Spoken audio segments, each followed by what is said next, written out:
하나님의 이름으로, 예수님의 이름으로 여러분을 축복합니다. 올 한 해 시작한 지가 벌써 3주째가 되었습니다. 여러분, 우리가 성구 영신 예배 드릴 때도 우리가 기도했고, 또 첫 주일 예배를 드릴 때도 기도했는데요. 우리가 한 해 동안 어떻게 살아야 되는가, 우리가 이루어야 될 기도 제목이 무엇인가, 여러분 마음속에 이렇게 결심하고 작정한 것들이 있었을 것입니다. 그것을 위해서 여러분 3주 동안 어떤 노력을 했고 어떤 걸음을 걸으셨는지 모르겠습니다. 여러분, 작심삼일이라고 하잖아요. 우리가 너무 연약하기 때문에 작심을 하지만 사실 실천하기는 굉장히 어려운 것 같아요. 이제 3주밖에 지나지 않았습니다. 다시 한번 마음을 잡고 기도하며 여러분 작심한 것을 실천할 수 있는 저와 여러분 되었으면 좋겠습니다. 우리가 신앙생활 하면서 기도를 참 많이 합니다. 그래서 우리가 공식적으로 이렇게 모였을 때도 기도하고, 또 따로 새벽 기도를 모이고, 또 어떤 기도 모임을 통해서도 그렇게 기도합니다만, 개인적으로도 시간을 내어서 기도도 하고, 또 기도원에 가서 기도하는 분도 계시고요.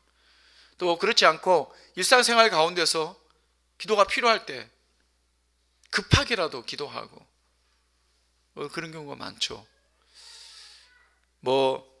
이렇게 공원 같은 데를 산책하면서도 기도하고, 참 우리가 기도를 많이 합니다.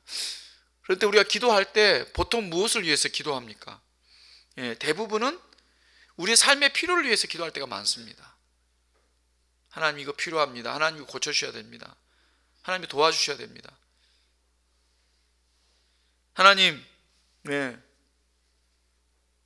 지금 제 마음을 다스려 주십시오. 사실 개인적인 필요 뿐만 아니라 이 자녀들을 위해서, 또 중보기도 있죠. 누군가를 위해서 그렇게 기도하는 게 많습니다. 나이 드신 부모님들은 특별히 자녀들을 위해서 기도를 많이 하는 것 같아요. 그래서 그런 기도가 사실은 나쁜 게 아니죠. 절대적으로 필요한 겁니다. 하나님은 우리가 모든 일을 가지고 그분 앞에 나오기를 기뻐하십니다. 그래서 무엇을 위해서 기도하든 하나님께서 기뻐 응답해 주신다 약속했습니다. 단지 하나님 뜻 안에서 기도하면 하나님께서 반드시 응답해 주신다고. 그래서 구하라, 찾으라, 두드리라. 그러면 주님께서 주시고 여시겠다고, 찾을 것이다고 그렇게 말씀했지 않습니까?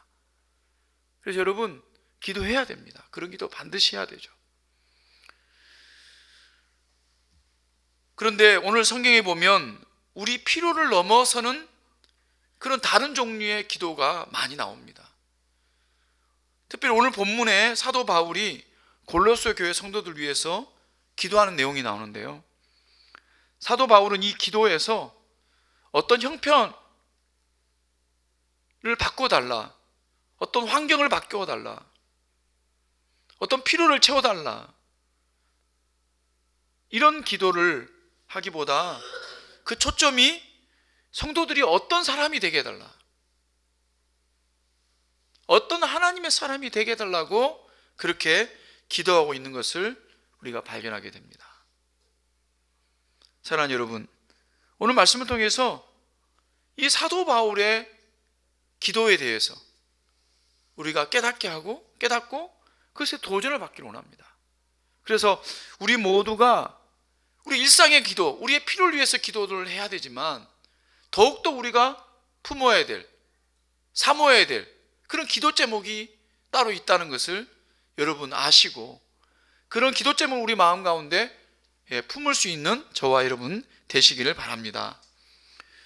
우리 9절 말씀 보면 사도 바울이 이렇게 기도하고 있습니다. 이로써 우리도 듣던 날부터 너희를 위하여 기도하기를 그치지 아니하고 구하노니. 듣던 날부터 쉬지 않고 기도하고 있었다, 이렇게 말하고 있습니다. 뭘 들었단 말입니까? 오늘 본문에는 나오진 않습니다. 하지만 우리가 문맥을 통해서 유추해 볼 수가 있죠. 지난주에 우리가 살펴보았지만 골로새 교회는 사도 바울이 개척한 교회가 아닙니다.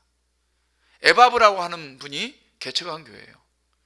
근데 에바브라는 분은 사도 바울의 제자입니다. 사도 바울이 에베소에서 사역할 때 두란노 서원을 3년 동안 운영하면서 제자들을 가르쳤습니다. 복음을 가르친 거죠. 그때 많은 제자들이 이 가르침을 통해서 그 주변에 흩어져서 교회를 개척하기 시작했습니다. 그렇게 개척한 교회들이 많아요. 그 교회 중에 한 교회가 바로 골로새 교회고 에바브라가 개척한 교회입니다. 그런데 사도 바울은 그 3차 전도여행을 마치고 예루살렘 돌아오자마자 체포가 되었고요. 그래서 이 팔레스타인 지역에서 거의 1, 2년 동안 체포 상태로 머물다가 거기서 재판을 수차례 받았죠. 그리고 로마로 압송되어 가지고 로마의 감옥에 수감이 된 겁니다.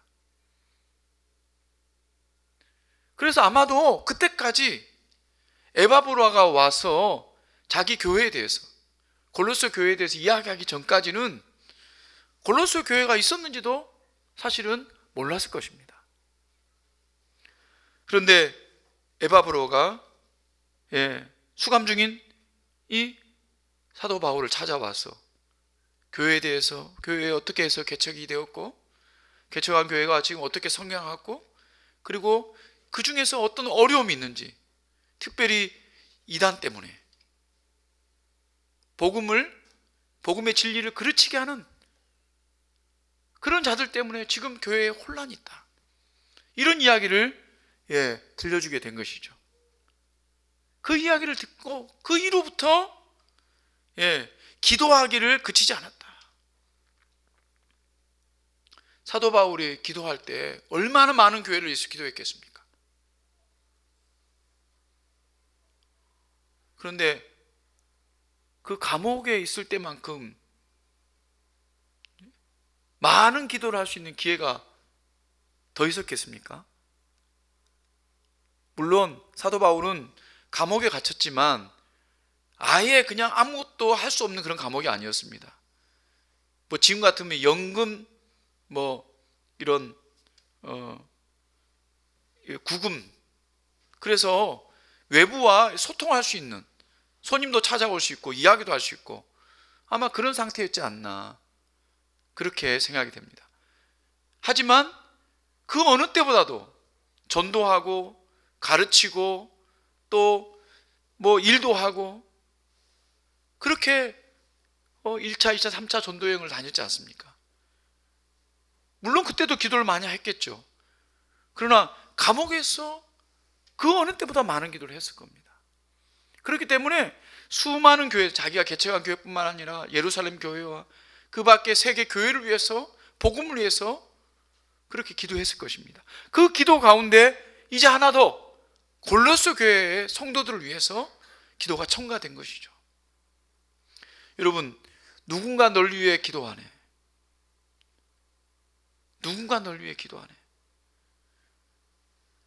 이런 복음성가 있지 않습니까? 저는 그 복음성가를 이렇게 부를 때 참 마음에 감동이 있습니다. 누군가 나를 위해서 기도하는 분이 있구나. 특별히 저는 저희 어머니가 늦게 신앙생활을 했습니다. 저희 아버님도 마찬가지고.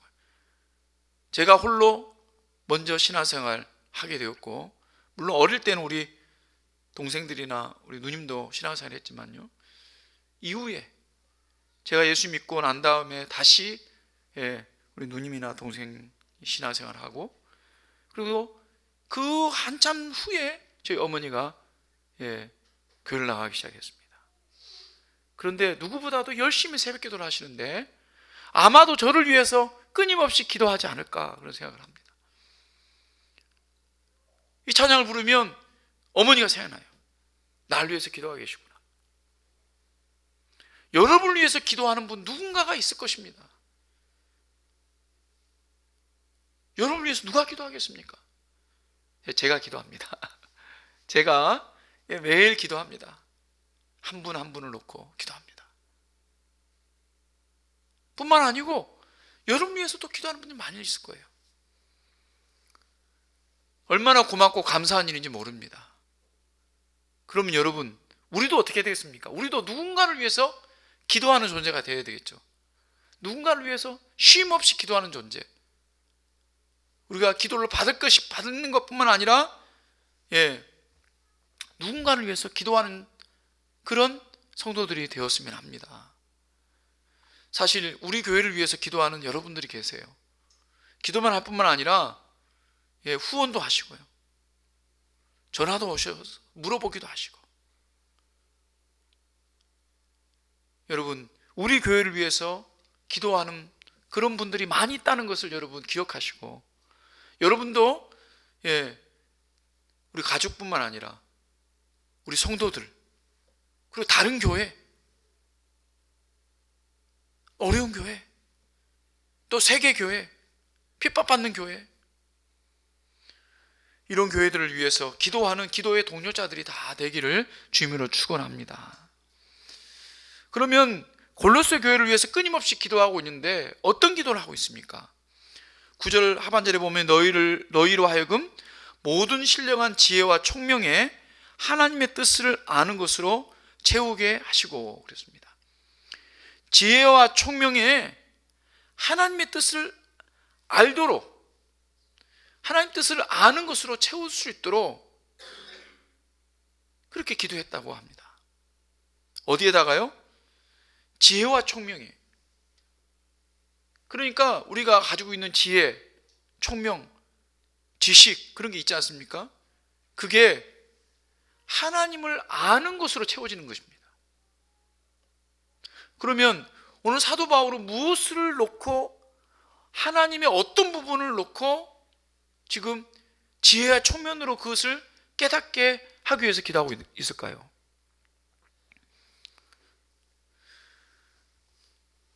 골로새 2장 16절 이하에 쭉 보면 사도 바울이 이 골로새서를 쓴 목적이 잘 나와 있습니다. 거기에 보면 거짓 교사들이 나오고요, 거짓 교사들이 먹고 마시는 문제, 절기 지키는 문제, 안식일을 준수하는 문제, 이런 것들을 가지고 기존 성도들을 나무라거나 그들이 잘못됐다라고 주장하는 그런 자들이 있다고 하는 것이죠. 다시 말하면 이단의 가르침이 있는 그런 상황 가운데서 사도 바울이 지금 이 골로새 교회를 위해서 편지를 쓰고 있는 겁니다. 그러니까 골로새 교회를 위해서 기도할 때 그럼 무엇을 위해서 기도했겠습니까? 골로새 교회 성도들이 하나님을 바로 알도록, 하나님을 향한 그 진리를 바로 알도록 하기 위해서 기도했다는 것이죠. 다시 말하면 이 이단의 가르침, 특별히 율법주의적인 이런 가르침, 이런 가르침에 대해서 그들이 흔들리지 않고, 그들의 영향을 받지 않고 오직 믿음으로 구원받는 이 진리 가운데 그들이 바로 설 수 있도록 그렇게 기도하고 있다고 하는 것입니다. 절기를 지키고 안식일을 준수하는 거, 이런 것들 중요할 수 있습니다. 우리 교회에도 절기를 지키잖아요. 어떤 기념일, 감사주일, 성탄절이나 부활절이라든지 고난주간이라든지 이런 것들을 지킵니다. 하지만 그것이 신앙의 본질은 아닙니다. 우리가 그것을 지킴으로 해서 우리의 신앙이 더욱더 하나님을 사랑하는 그런 신앙으로 나아가기 위해서 그렇게 지키는 것이지, 그게 신앙의 근본 진리는 아니라는 것이에요.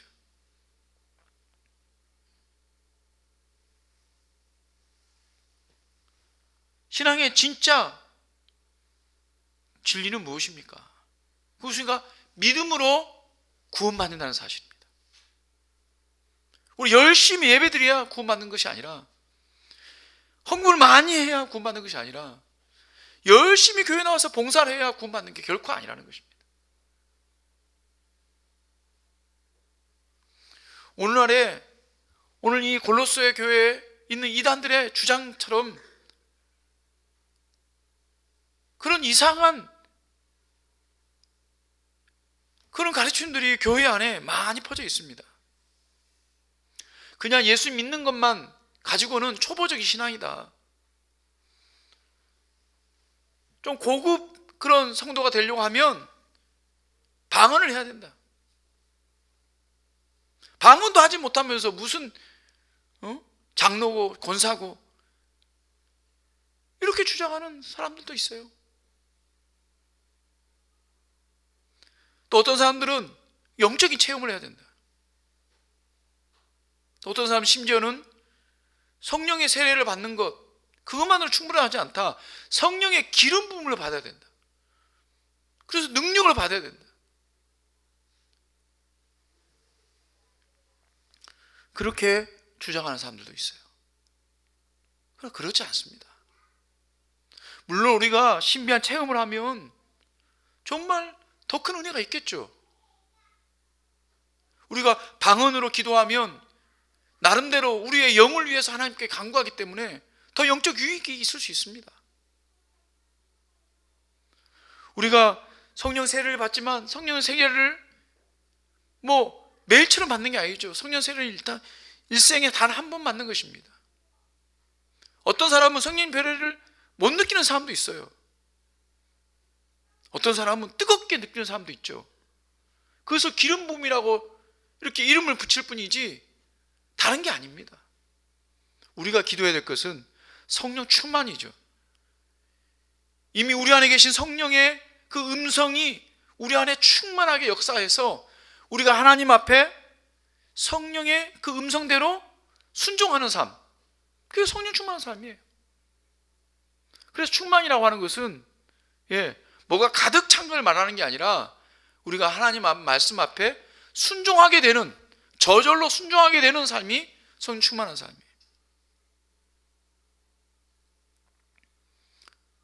이러한 하나님의 뜻을 알게 해달라고, 그것을 알 수 있는, 그걸 알게 되는 지혜와 총명을 달라고 기도하고 있는 것입니다. 사랑하는 여러분, 오늘 우리가 기도할 때 우리의 필요를 위해서 기도하는 것도 중요합니다. 하지만 하나님의 뜻을 분명히 알고 그 진리를 더 깊이 깨닫는 그런 은혜가 있게 해주십시오. 그 깊이 가운데 더 나아갈 수 있는 은혜가 있게 해주십시오. 그것을 위해서 기도하는 저와 여러분 되시길 바랍니다. 거기에 지혜와 총명이 있어야 돼요. 다른 것이 아니라 우리가 다른 곳에도 지혜가 있으면 좋죠. 어떤 분은 음식을 만드는데 너무 지혜가 있어. 좋죠. 그런 음식을 만드는데 지혜가 있고 지식이 있고 잘 만들고 하면,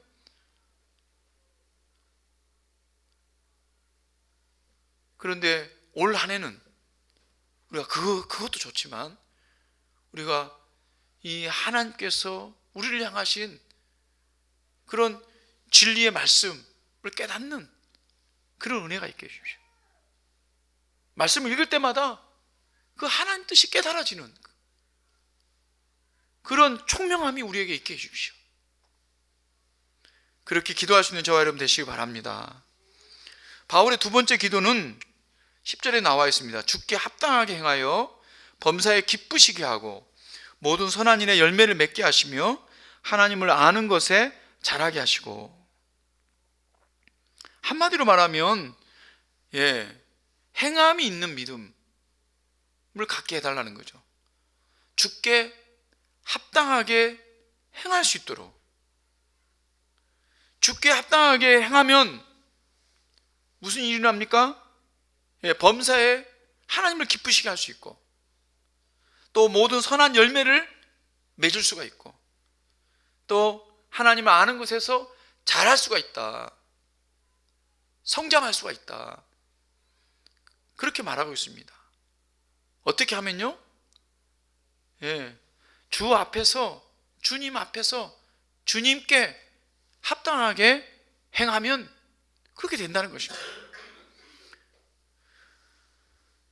어떻게 그러면 주님께 합당하게 행할 수가 있겠습니까? 성경은 여러 곳에서 이것에 대해서 이야기하는데요. 갈라디아서 5장 22절에 보면 성령의 9가지 열매가 나옵니다. 사랑과 희락과 화평과 오래 참음과 자비와 양선과 충성과 온유와 절제. 이 성령의 9가지 열매라고 우리가 부르잖아요. 이 열매들이 맺어진다는 거예요. 어떻게 해요? 주께 합당하게 행하면. 그러니까 이러한 성품이 변화가 일어나면, 내가 주께 합당하게 행하고 있구나 라는 것을 알 수가 있는 것이에요. 내가 주께 합당하게 행한다. 내가 진짜 그렇게 행하고 있나? 그때 우리 모습에 사랑하는 모습, 희락하는 모습, 희락이나 기쁨을 가지는 거죠. 다음 화평한 모습, 인내하는 모습, 자비하는 모습, 양선, 선을 행하는 거죠. 충성하는 모습, 온유한 모습, 절제하는 모습이 나타나고 있다. 그래서 주님께서 원하시는 게 너무너무 많이 있을 겁니다. 우리가 다 이해할 수 없죠. 그런데 그것들을 우리가 행할 때 우리 삶에는 반드시 이런 성품의 변화가 일어난다는 것입니다. 그런데 문제는 뭐냐면 우리가 한 해를 살고 또 다음 한 해를 사는데 이런 하나하나 부분에서 아무런 변화도 없이 옛날하고 똑같다. 어떤 사람은 그런 이야기예요. 사람이 변하면 죽는다. 그러면 나는 절대 안 변할 거야. 그 사람은 어리석은 사람입니다. 작년보다 우리가 한 살을 더 먹었으면 우리의 성품이 변해야 됩니다. 어떤 부분에서 조금 더 절제하고, 어떤 부분에서 조금 더 참고, 어떤 부분에 있어서 조금 더 헌신하고, 어떤 부분에 있어서 조금 더 기뻐하고. 지난주에 제가 말씀 나눴지 않습니까? 양희은의 인생의 선물이라는 거. 그 가사 가운데 정말 나이가 드니까 깨달아지는 게 있는 거예요. 자연이 아름답고 세상이 아름답고 사람이 아름답고 사랑하게 되고 너그러워지게 되고, 이게 인생이 우리에게 주는 선물입니다. 그런 거를 모르고 깨닫지 못하고 그래서 성품이 변화가 안 된다면 어린아이처럼 똑같이 그렇게 살고 있다고 한다면, 특별히 성도가 그렇게 살고 있다면 그것은 분명히 무슨 문제가 있는 것입니다. 주께 합당하게 생활하지 않기 때문입니다. 사랑하는 여러분, 오늘 우리는 무엇을 위해서 기도해야 되겠습니까? 주님의 뜻에 합당하게 살게 해달라고 기도해야 됩니다. 예수 믿는 자로 부끄럽지 않게 살게 해주십시오. 예수님의 사랑을 단 1%라도 오늘 실천하게 해주옵소서. 오늘 하루 화내지 않게 하시고, 오늘 하루 질투하지 않고 너그럽게 해주시고, 오늘 하루 미워하지 않고 긍휼을 베푸게 해주시고, 오늘 하루 내가 좀 더 수고하게 해주시고, 내가 좀 더 이해하게 해주십시오. 여러분, 이 기도가 여러분의 기도가 되기를 원합니다. 세 번째, 바울의 기도 제목은 11절에 나와 있는데요, 그의 영광의 힘을 따라 모든 능력으로 능하게 하시며 기쁨으로 모든 견딤과 오래 참음에 이르게 하시고. 능력으로 인내하게 해달라고 기도하고 있는 것입니다. 그런데 이 능력, 이 모든 능력은 어디에서 나오는 겁니까? 그의 영광의 힘을 따라 주시는 능력입니다. 그의 영광의 힘은 무엇을 말하겠습니까? 예수 그리스도의 영광의 힘입니다. 예수님의 영광의 힘이 무엇을 말할까요? 예수님께서 공생애를 사시면서 그 힘을, 능력을 나타낸 게 많이 있죠. 기적을 베풀 때 능력을 나타냈죠. 그러나 그런 능력은요, 우리 인간에 비해서 조금 더 큰 능력에 불과한 것입니다. 진짜 예수님의 능력, 특별히 영광을 나타낸 능력은 무엇이겠습니까? 그 십자가의 능력입니다. 온 인류의 죄를 담당하고 스스로 죄 없는 자신이 십자가에서 죽어주신 그 사랑의 능력이 영광의 능력인 것입니다. 그것이 능력이고 힘인 것입니다. 그 능력이 죄와 사망의 권세에서 우리를 구원하고, 오늘 또 그 죄와 사망의 권세에서 우리를 승리하며 살도록 해 주시는 것이죠.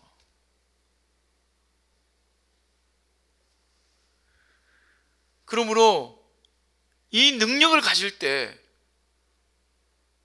이 십자가의 그 영광의 힘을 통해서 얻는 그 능력을 가질 때 우리 안에 견딜 수 있는 힘이 있는 것입니다. 오래 참을 수 있는 능력이 있는 것입니다. 무엇에 대한 것이겠습니까?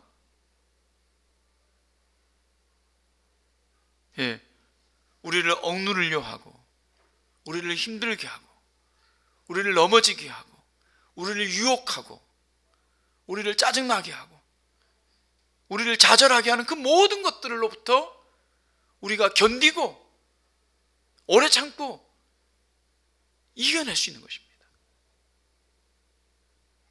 십자가의 능력을 가진 사람들이 그렇게 살아온 것 우리가 얼마나 많이 봅니까? 간증을 통해서도 보고요.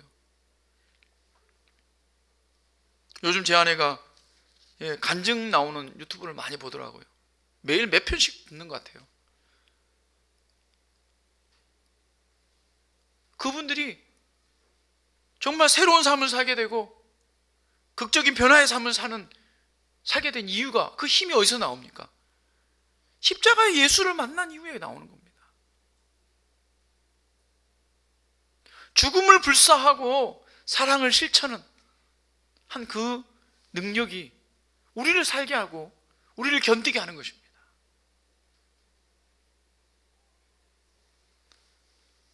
그래서 우리가 이런 기도를 해야 되는 겁니다. 주여, 오늘도 십자가의 그 능력을 덧입게 해 주옵소서. 그래서 오늘 일어나는 모든 일 가운데 내가 견뎌낼 수 있게 하시고, 그걸 오래 참게 해주시고, 그것이 오히려 내 선으로, 기쁨으로, 감사로 변화될 수 있도록 인도해 주옵소서. 대학에서 경영학을 전공한 어떤 젊은이가 있었습니다. 이 젊은이가 친구와 함께 백화점에 취직을 성공합니다. 당연히 경영학을 전공했으니까 경영부서에 이렇게 배치가 될 줄 알았습니다. 그런데 자신과 한 친구가, 두 명이 경영부서에서 사무직으로 이렇게 배치가 되는 게 아니라 엘리베이터 안내하는 그런 일을 하는 자리로 배치를 받게 됐다고 합니다. 그러니까 이 한 친구는 너무 실망을 해서 며칠 일하다가 그냥 백화점을 그만둬 버렸습니다. 그러나 이 젊은이는 엘리베이터에서 고객을 안내하면서 온갖 어려움들을 잘 견뎌냈습니다. 아니, 견디는 게 아니라 오히려 그 일을 하면서 고객들을 많이 접하게 되고, 그래서 고객들의 구매 심리를 그렇게 파악하는 그런 기회를 갖게 되었다고 합니다. 나중에 이 젊은이는 그 부서의 책임자가 되었습니다. 나중에는 그 백화점의 최고 경영자가 되었어요. 그리고 나중에는 그 백화점을 전 미국에 다 세우게 되는, 그리고 지금까지 전 세계에 그 백화점이 세워지는 백화점 왕 펜이라고 하는 사람이 되었습니다. 우리가 백화점 왕이라고 불리는 사람이죠. 이분은 침례교 목사인 아들로 태어나가지고 집에서 이 신앙적인 교육을 받았는데, 그 일생의 신앙의 목표가 성경에 나오는 황금률이었다고 합니다. 황금률이 뭡니까? 내 이웃을 내 몸처럼 사랑하라. 내가 하기 싫은 것 남에게 시키지 않고, 내가 좋아하는 것, 내가 사랑하는 것 남이 사랑한다는 것을 아는 것이죠. 그래서 모든 경영 그 방침 가운데 이 방침으로 손님 입장에서 직원들이 행동하도록 하고, 직원들은 사장 입장에서, 사장은 직원들 입장에서 이러한 경영 철학을 가지고 백화점을 운영해서 놀라운 그런 인생의 역전을 맞이한 그런 사람이 되었습니다. 우리가 하나님을 믿는 하나님의 백성들은 이 십자가의 은혜가 있기 때문에 이런 어려움을 견뎌내고 이겨낼 수가 있는 것입니다. 여러분, 한 주간 살면서 여러분 좀 어려움이 있고 견디기 어려운 그런 순간이 있을 때 오늘 말씀을 기억하면 좋겠습니다. 하나님의, 예수님의 그 십자가의 은혜로 오늘 내가 믿음 안에 살고 있는데 내가 이거 못 견디겠나?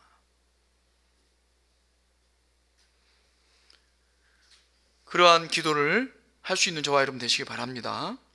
마지막 네 번째 기도 제목은 12절에 나오는데요, 우리로 하여금 빛 가운데서 성도의 기업의 부분을 얻기에 합당하게 하신 아버지께 감사하게 하시기를 원하노라. 이걸 읽으면 이게 무슨 말인가 잘 몰라요. 세 번역은 이렇게 번역을 하고 있습니다. 그리하여 성도들이 받을 상속의 몫을 차지할 자격을 여러분에게 주신 아버지께 여러분이 빛 속에서 감사를 드리게 되기를 우리는 바랍니다. 성도들이 상속 기업이죠. 이 기업이라는 것은 뭡니까? 영생의 기업도 될 수 있고 구원의 기업이죠. 또 축복의 어떤 기업이 될 수 있습니다. 그것을 받을 자격을 우리에게 주셨다는 거예요. 누가요? 하나님께서. 그러니까 그 하나님께 빛 속에서 감사를 드리라라는 것입니다. 다시 말하면 감사 기도를 해라인 겁니다. 그런데 빛 속에서 하라는 것입니다. 이 빛은 무엇을 말합니까? 은혜의 빛을 말하는 겁니다. 우리에게 기업, 유산을 받을 그런 자격을 주신 그 은혜, 구원을 주시고 영생을 주시고 축복을 주신, 우리 자격이 없는데 그런 자격을 주신 은혜의 빛 안에서 감사하라는 겁니다. 13절 14절 말씀 보면 하나님은 우리 예수님 안에서 우리를 속량해 주시고 우리를 하나님 나라로 옮겼지 않습니까? 예수님의 속죄의 그 은혜, 그것이 있었기 때문에 우리가 구원받고 영생을 우리가 소망으로 바라보는 것 아닙니까? 그 은혜의 빛 안에서 감사하라는 것입니다. 여러분, 이 은혜의 빛을 우리가 누리면은 감사하지 않을 수가 없어요. 오늘 하루도 마찬가지죠. 아침에 눈 뜰 때부터 내가 하나님 자녀로 그 은혜 안에 살고 오늘 하루도 살게 되는 그것이 감사한 것입니다.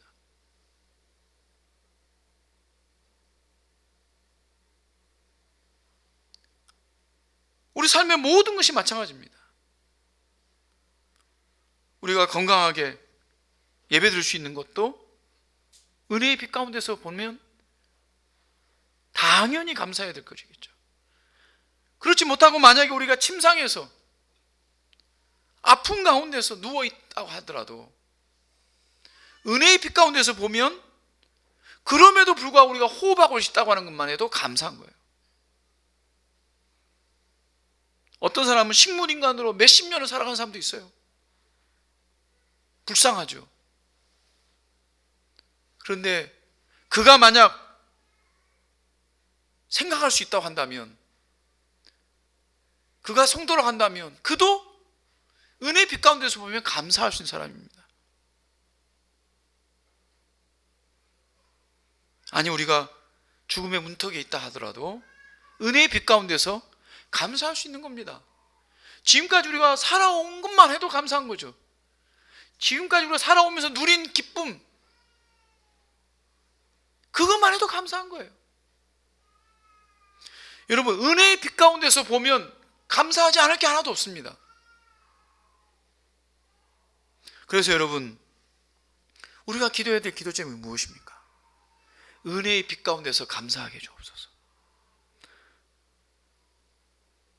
사랑하는 여러분, 사도 바울은 우리의 형편이 더 나아지고 우리가 더 잘 살게 하고 우리가 더 인기가 많아지기 위해서 기도한 것이 결코 아닙니다. 우리가 하나님을 올바로 알고, 그래서 우리의 신앙이 성장해서 정말 하나님이 원하시는 그런 성품의 열매들을 맺어가고 하나님이 구원해 주신 그 은혜를 깨닫고 모든 것에서 범사에 감사할 수 있는 그런 인생이 되게 해달라고 기도하고 있는 것입니다. 사랑하는 여러분, 우리 오늘 한 해가 이러한 기도가 우리 기도 가운데에서 더 많은 분량을 차지할 수 있기를 소원합니다. 그런데 여러분, 우리가 한 5분 기도하고 이런 기도까지 할 수가 없지요. 여러분, 좀 더 기도 시간을 늘려서 오늘 사도 바울이 기도했던 기도가 우리의 가슴 속에 사모되어지고 품을 수 있는 저와 여러분 되시길 주님으로 축원합니다.